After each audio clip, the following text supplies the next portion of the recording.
Olá família, eu sou o Carlos Praia e hoje vim falar-vos acerca da minha palheta.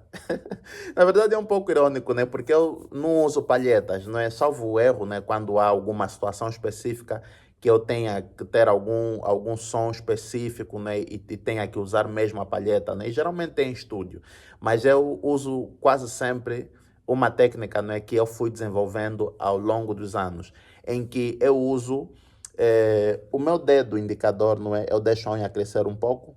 E, aliás, ela já cresce, né? Assim como as outras unhas, né? Para algumas outras técnicas que eu necessito de unhas, né? Como é o caso do trêmulo, por exemplo, não é? Mas deixo a do indicador crescer um bocado mais, porque eu depois utilizo como palheta, né? Por exemplo, se eu tivesse uma palheta, eu pegaria a palheta assim, ok? Então, virando para a guitarra, ok? A ponta da palheta basicamente vira para a guitarra, dessa forma. Então, o que é que eu faço? Como eu fui perdendo muitas palhetas e às vezes tu queres tocar e não tens palheta, então eu comecei a deixar de utilizar a palheta e utilizar o dedo indicador como se fosse a palheta, não é? Como se eu tivesse a pegar a palheta, não é? Virando então o dedo para mim mesmo, então, e vou tocando.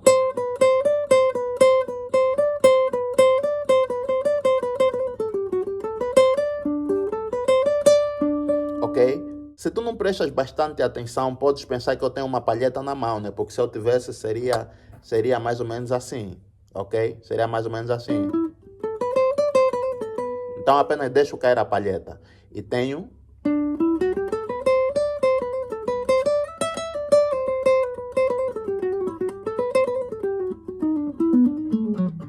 E acabou-se a guerra de deixar perder a palheta, de comprar sempre palhetas. E não só eu posso facilmente trocar do indicador como palheta para os outros dedos, né? Portanto...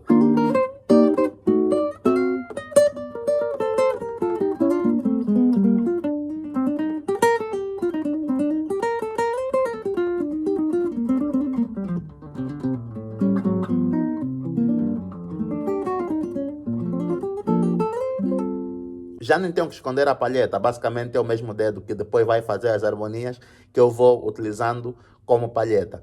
Então, é uma técnica que eu tenho utilizado há muitos anos, né? E ao decorrer dos anos vou aperfeiçoando mais e mais. Ainda utilizo palheta. Em alguns casos que eu quero um tom específico, então vou utilizar uma palheta específica, né? Para ter esse tom. Mas no dia a dia eu uso essa técnica, não é? Do indicador com unha, como se fosse a palheta. Então, esta é a minha técnica. Peguem a dica e partilhem com amigos.